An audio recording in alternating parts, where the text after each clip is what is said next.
కరీంనగర్ సుభాష్ నగర్కు చెందిన auto driver నీలిమల్లేశం యాఘే గుండెపోటుతో మృతి చెందారు. మహాలక్ష్మి పథకం వల్ల మహిళలకు ఉచిత బస్సు ప్రయాణం అమలులోకి రావడంతో ఆటో డ్రైవర్లకు ఆదాయం తగ్గి తీవ్ర ఆర్థిక ఇబ్బందులు ఎదురయ్యాయి. అప్పులు తీర్చలేక, పిల్లల చదువులు నిర్వహించలేక, వైద్యం చేయించుకోలేని పరిస్థితుల్లో మల్లేశం 2 సంవత్సరాలుగా మానసిక వేదనకు గురయ్యారు. చివరకు ఆర్థిక సమస్యల కారణంగా మనోధైర్యం కోల్పోయి గుండెపోటుతో మరణించారు. మల్లేశం కుటుంబం ఇప్పుడు ఆధారం లేక ఇబ్బందులు పడుతోంది. ప్రభుత్వం వెంటనే వారి కుటుంబాన్ని ఆదుకొని కుమారునికి ఉద్యోగం ఇవ్వాలని, అలాగే రాష్ట్రంలో ఆటో డ్రైవర్లకు భరోసా కల్పించాలని జేఏసీ నాయకులు కోరారు.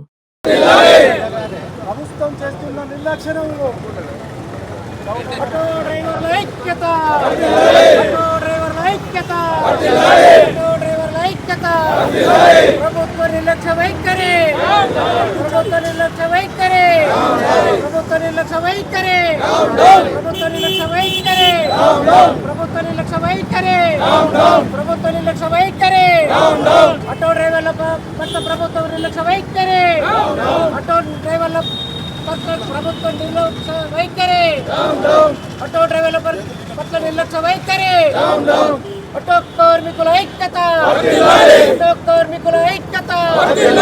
గుండెపోటుతో మరణించిన మల్లేశంను ప్రభుత్వం వెంటనే, గుండెపోటుతో మరణించిన ఆటో డ్రైవర్ ప్రభుత్వం వెంటనే, గుండెపోటుతో మరణించిన ఆటో డ్రైవర్ ప్రభుత్వం చెప్పుకుంటూ మాకు చెప్పుకుంటూ అన్నది ఎన్నెన్ని చేస్తారు, ఫ్రీ బస్ ఎన్నెన్ని చేస్తారు, మనం ఎట్లా బతుకుడాలి ఎప్పుడు ఆయన కంటతడి పెట్టుకుంటూ ఇదే రంది పెట్టుకొని వాళ్ళకి గుండెపోటు రావడం జరిగింది.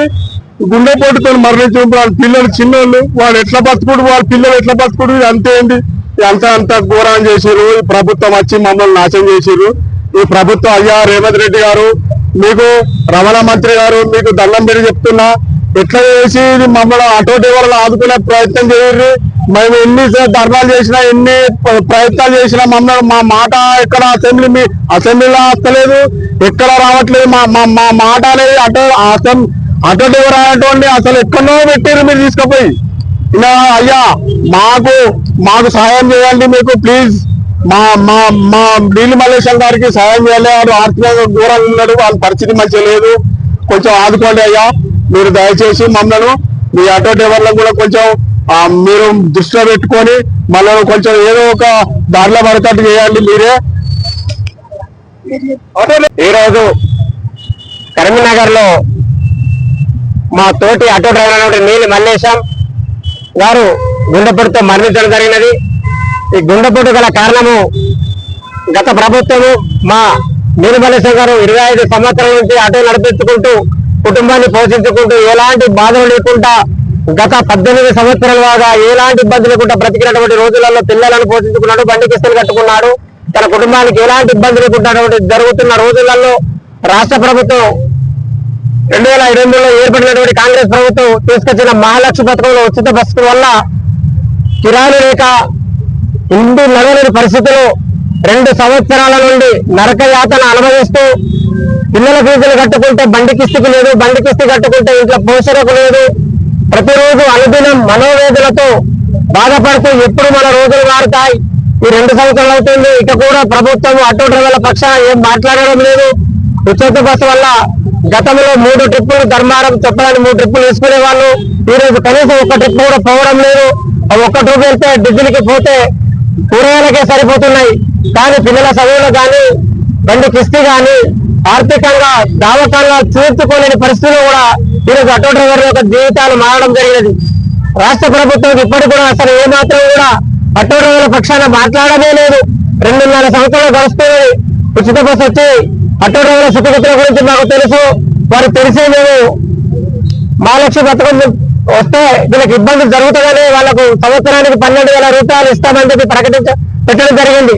వాళ్ళు ఇస్తున్న 12,000 రూపాయలనే మేము ప్రకటించమని గత నిరసనలుగా 2 సంవత్సరాలు ఎన్నో కార్యక్రమాలు చేసిన ఇప్పటి వరకు కనీసం ఆటో డ్రైవర్లుగా 12,000 వాళ్ళు పెట్టినటువంటి మేనిఫెస్టో పెట్టిన 12,000 కూడా అమలు చేయడం లేదు. ఉచిత బస్సు ద్వారా నష్టపోతున్నాం. ఏమన్నంటే రవాణా శాఖ మంత్రి గారు కానీ మరియు సీతక్క గారు కానీ వారి బస్సులు వెళ్ళలేకపోతున్నాయి అంటారు. ఇవాళ 40 కిలోమీటర్ల దూరం నుండి ఆటో డ్రైవర్లు సర్వీస్ చేస్తున్నటువంటి రోజులు, ఎక్కడ నుండి సిటీకి రావాలంటే ఒక 40 కిలోమీటర్ల నుంచి ఆటోల ద్వారా సర్వీస్ చేసినటువంటి రోజులు. ఇవాళ ఉచిత బస్సుల ద్వారా బస్సులు చూడండి కిటకిటలాడుతూ డ్రైవర్లకు ఎంత ఇబ్బంది అవుతుంది, కండక్టర్లకు ఎంత ఇబ్బంది అవుతుందో ప్రత్యక్షంగా మీరు చూస్తున్నారు. వాళ్ళ నిరసన కూడా చెప్తా ఉన్నారు. అంటే మీరు ఉచిత బస్సు ద్వారా వాళ్ళని కూడా ఇబ్బంది పెడతా ఉన్నారు. ఇటు మా పొట్ట కొట్టారు, మా వీపు కొట్టలేరు, మా పొట్ట కొట్టకాలని చెప్పి ఎన్నోసార్లు మీకు వినియోగించుకున్న మా కనికరం మీరు ఏమాత్రం కూడా ఆలోచించారు. దయచేసి ఇకనైనా మీరు కళ్ళు తెరిచి ఆటో డ్రైవర్ల పక్షాన ఆలోచన చేయండి. ఆటో డ్రైవర్ వాస్తవంగా నష్టపోతున్నారు అనేది మీరు ఎంక్వైరీ చేయండి. ఎన్నో రకాల ఎంక్వైరీ చేస్తారు. ఆటో డ్రైవర్లకు ఎందుకు ఇబ్బంది జరుగుతుందని ఎంక్వైరీ చేయించుకొని మా జీవితాలను కాపాడండి. ఇప్పటివరకు దాదాపు 200 మందికి పైగా ఆత్మహత్యలు చేసుకున్నారు. గుండెపోటు రావడం జరిగింది. గుండెపోటు రావడానికి మనోధైర్యాన్ని కోల్పోయి ఆర్థికంగా ఇబ్బందులై వారు ఆత్మసభ్యులను కోల్పోయి ఆ బరువు గుండె మీద పడి గుండెపోటు రావడం జరుగుతుంది. గుండెపోటుతో కాదు ఇలా కాంగ్రెస్ హత్యలే అని చెప్పి మేము భావిస్తా ఉన్నాం. దయచేసి రేవంత్ రెడ్డి ముఖ్యమంత్రి గారు స్పందించండి. ఆటో డ్రైవర్లు పేదవారు, పేదల సంక్షేమానికి కోరినటువంటి కాంగ్రెస్ ప్రభుత్వం మా ఆటో డ్రైవర్లు మరి దరిద్రతో కింద ఉన్నటువంటి ఆటో డ్రైవర్ల జీవితాలతో మీరు ఆడుకోకండి. దయచేసి 2.5 సంవత్సరాలు పడుతుంది. ఇప్పటికీ మా వీధులు పడ్డాయి, మా కుటుంబాలు ఆగమవుతున్నాయి. దయచేసి ఇప్పటికైనా మా కుటుంబాలు ఆదుకోవాలి.